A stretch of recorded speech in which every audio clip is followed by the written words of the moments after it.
Just a few things to deliver up top, and we'll get right to your questions here. So first of all, I'd like to take a moment to recap recent operations in the U.S. Central Command Area of Responsibility. Per our DoD statement last night, a U.S. contractor was killed yesterday and 5 U.S. service members and 1 additional U.S. contractor were wounded after a one-way unmanned aerial vehicle struck a maintenance facility on a coalition base near Hasaka in northeast Syria at approximately 1:38 p.m. local time. Secretary Austin, at the direction of President Biden, authorized U.S. Central Command forces to conduct precision strikes into eastern Syria against facilities used by groups affiliated with Iran's Islamic Revolutionary Guard Corps. The airstrikes were conducted in response to yesterday's attack, as well as a series of recent attacks against coalition forces in Syria by groups affiliated with the IRGC.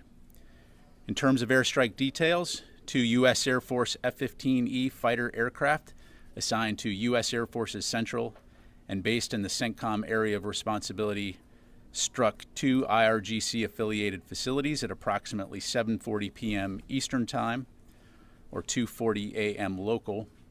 The facilities were located near Dar ez-Zur in eastern Syria, and we're continuing to assess the outcome of the strikes. Initial indications are that the facilities were destroyed. In regards to any militant casualties, we're still assessing. These precision strikes were intended to protect and defend U.S. personnel, and the U.S. took proportionate and deliberate action intended to limit the risk of escalation and minimize casualties. As Secretary Austin said in his statement, no group will strike our troops with impunity. Again, Secretary Austin, along with the Department of Defense, offer our thoughts and prayers to the family and colleagues of the American contractor who was killed and with those who were wounded in the attack. Our forces deployed in Syria continue to conduct their important mission in support of the international coalition to ensure the enduring defeat of ISIS. Separately, Secretary Austin and Chairman of the Joint Chiefs of Staff, General Milley, testified yesterday before the House Appropriations Subcommittee on Defense to discuss the President's fiscal year 2024 budget. Next week, both leaders are scheduled to testify before the Senate Armed Services Committee and the House Armed Services Committee on DoD's budget posture and our future year's defense program. Again, the Secretary and the Chairman look forward to working with Congress to provide our service members serving around the world with the resources that they need to accomplish DoD's mission and strengthen America's national security for the 21st century and beyond. Finally, on Wednesday, Secretary Austin unveiled a comprehensive plan aimed at improving the lives of our dedicated military force and their families. The new plan consists of 6 additional actions that address essential needs in education, child care, parental leave, and career advancement. The Department of Defense is committed to working with Congress and other stakeholders to ensure the successful implementation of these measures. The plan directs the implementation of the following: universal pre-kindergarten at DoD education activity schools, dependent care flexible spending accounts for service members, promoting awareness of new military parental leave benefits, improvements to the Exceptional Family Member Program, expanded spouse eligibility for career advancement account financial assistance, and continuing efforts for portability for professional licensees for military families. Secretary Austin and the Department of Defense are dedicated to enhancing the quality of life for our service members and their families through these new measures. The DoD will collaborate with Congress and state partners to ensure the successful implementation and ongoing support of these initiatives. The memorandum and additional information can be found on the DoD website. And with that, I will take your questions. We'll start with AP Lita Baldor. Thanks, Pat. A couple things. Just one quick clarification. In the counterstrikes, did the U.S. hit 3 or 2? Was it 3 strikes or 2 strikes? Two different facilities, so 2 strikes. 2 strikes, okay. And then secondly, can you talk a little bit about the protection at the base where the Iranian drone hit?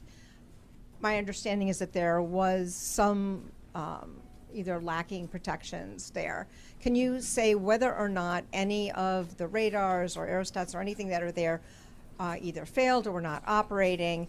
Is there adequate protection there now? How did the drone pierce the security of that base? And then I have one follow-up. Sure. So first of all, broadly speaking, for operation security reasons, I'm not going to get into the specifics in terms of the types of force protection capabilities we have in our facilities, other than to say we take force protection very, very seriously. I will say, as it pertains to radar, my understanding is that there was a complete site picture in terms of radar. All that said, as is the case in any type of attack, U.S. Central Command will conduct a review to assess what happened and take a look at what, if any, other type of mitigating actions need to be taken. But it would obviously be premature to talk about that. And then your follow-up? Just a quick follow-up on the actual situation now. Obviously, the U.S. Was struck again. Green Village was hit again in response to the U.S. retaliatory strikes. Are things escalating there? Can we expect more? Is this turning into a far more escalatory situation in Syria for the troops? Sure. And as you highlight, this morning at approximately 8:05 a.m. local time, which would have been 1:05 a.m. Eastern time, we had 10 rockets that targeted coalition forces at Green Village in northeast Syria. The attack resulted in no injuries to U.S. or coalition personnel and no damage to equipment or facilities. In terms of escalation, look, again, our focus in Syria is on the defeat ISIS mission, and that will remain our focus. We do not seek conflict with Iran. We don't seek escalation with Iran. But the strikes that we took last night were intended to send a very clear message that we will take the protection of our personnel seriously and that we will respond quickly and decisively if they are threatened.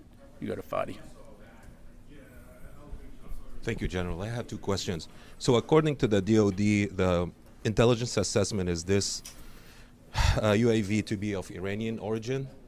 The groups that were targeted by the U.S. are affiliated with the Iranian Revolutionary Guard. One American citizen was killed, 6 more were injured. Do you and the Department and the Secretary of Defense hold Iran responsible for the death of an American citizen? Look, we know that these groups are sponsored by Iran, so Iran certainly plays a role in terms of ensuring that this type of activity doesn't happen. So is Iran responsible for the death of an American citizen or not? Look, Iran certainly, again, backs these groups and by default, therefore, has a responsibility to ensure that they're not contributing to insecurity and stability, but clearly they continue to do that. Thank you. Jennifer, let me go. One question, if I may. Make it quick. So yesterday, General Kurilla was on the Hill delivering his testimony. According to the DOD statement, the attack happened at 1:38 local time. So that was prior to his testimony. When he delivered his testimony on the Hill, did he know about the attack? And if so, why didn't he inform the Congress about it? Yeah, I'd have to refer you to General Kurilla. Thank you. Jennifer? General Ryder, what kind of drone was this Iranian drone, and how fast was it flying when it came towards the base? And did it, in the end, actually crash into the base, or did it fire its missiles at the base?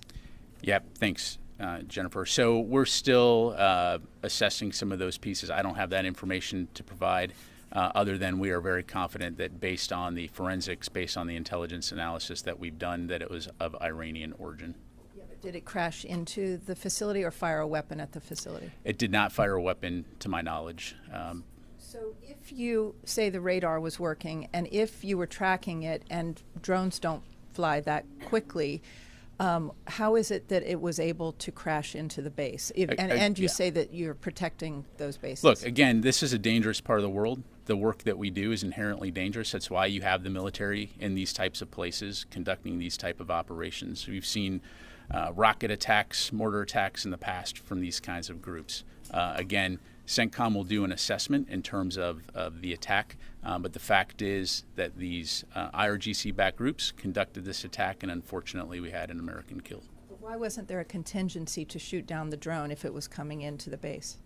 Again, look, we take a variety of measures to safeguard our people, but again, it's an inherently dangerous place, and again, we'll look into the details of the actual attack. Thank you. We go to Janie.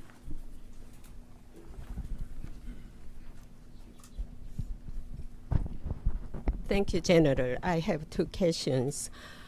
North Korea announced that it had conducted a nuclear underwater explosion test, and Kim Jong-un said that he would respond aggressively to U.S. and South Korea.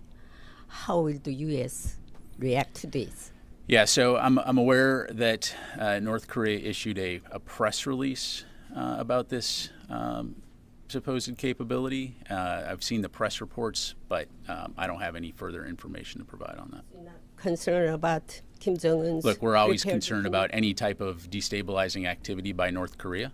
And so, again, it's something that we take very seriously. But as it pertains to the North Korean press release, I don't have anything further to provide. Chairman of the Joint Chiefs of Staff, General Milley, will visit to South Korea soon. Does he have any plans to visit DMZ Panmunjom? I don't have anything to read out today in terms of General Milley's upcoming visit, so I'd refer you to Joint Staff. You think he will visit? Yeah, I don't want to speculate, but thank you. Let me go to Orrin. Following the 10 rockets that were fired at Green Village, do you believe it was the same group or same militia that carried out the rocket attack and the drone attack? Do you plan to respond to those rockets, and what will it take, do you believe, to restore deterrence there? Yeah, sure. So our current assessment is that these rocket attacks were conducted by our IRGC-affiliated groups, that this rocket attack was done in an effort to retaliate from last night's attacks. Again, they did not cause any damage at the coalition facility. As far as any type of future action, I'm not going to talk about or preview potential future operations other than to say we will always reserve the right to respond appropriately if our forces are threatened. Thank you. Yes, sir. Are you not concerned that there will be an all-out war with Iran due to the continued exchange fire between the proxy groups, and also they are attacking your bases in Syria? Yeah, look, so first of all, we don't seek conflict or war with Iran. Our focus in Syria is on the enduring defeat of ISIS.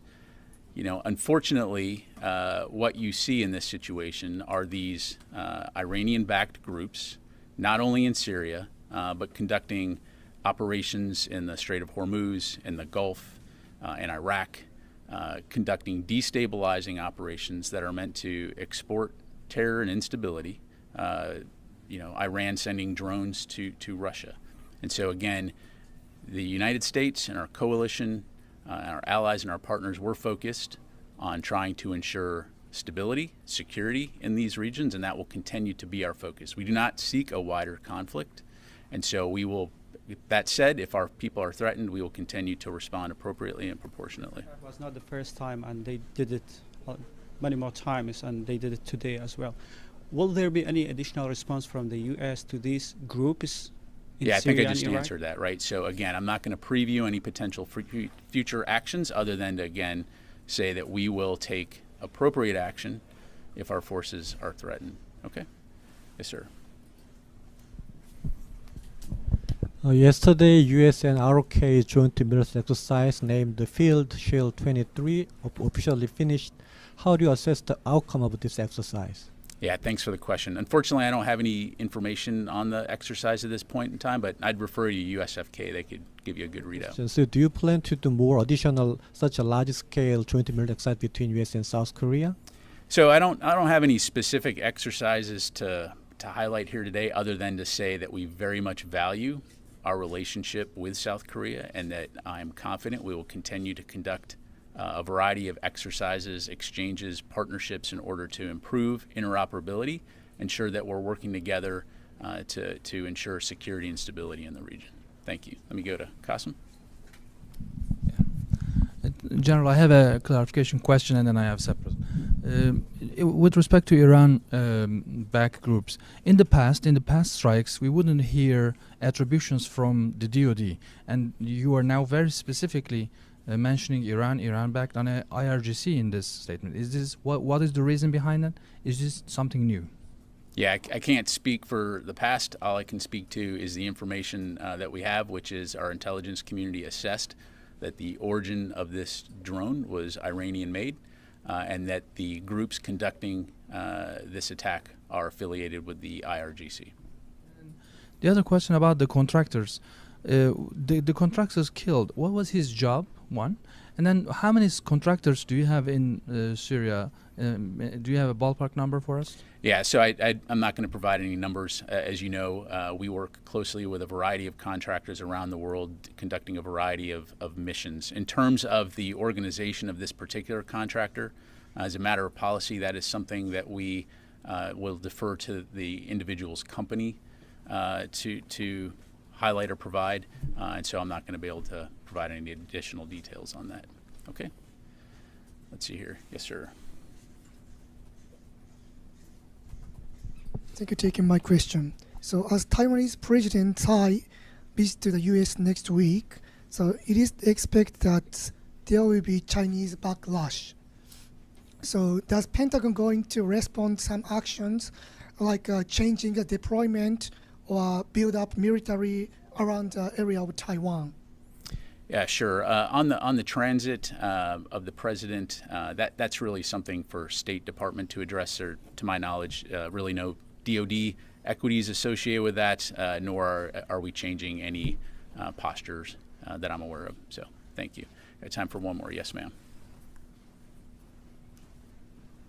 Thank you for taking my question. I have a follow-up question on North Korea's announcement yesterday. How much are you worried about North Korea's future deployment of underwater attack vehicle specifically? Yeah, again, to my knowledge, what we've seen right now is a press release coming from North Korea about this supposed capability. We've seen the press reports, but I don't have any specific information to provide on that particular aspect. Again, more broadly speaking, we constantly maintain, awareness and observe, and are concerned about any destabilizing activity by North Korea. And so we'll continue to consult closely with our allies and our partners in the region to deter aggression and ensure that we can continue to maintain security and stability in the region. All right, the last question. Yes, sir. Thank you, General. So Pepe DeBazio, he's the former director of the Office of Missile Defense Policy. Earlier today, he was at the CSIS, and he said there's kind of a lack of political will in defensive missile technologies. Do you care to comment on that? I did not see that, so I don't want to comment on it. Is the Biden administration pursuing, research in that area to intercept hypersonic missiles, for example, improving ICBM interception capabilities?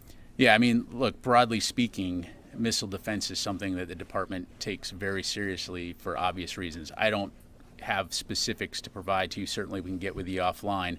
But when you look at the kinds of capabilities, the kind of missile capabilities that countries like China are developing, or the use of missiles in the war in Ukraine, missile defense continues to be a very important aspect of our portfolio and something that we'll continue to take a close look at. Thank you. Thank you very much, everybody. Appreciate it.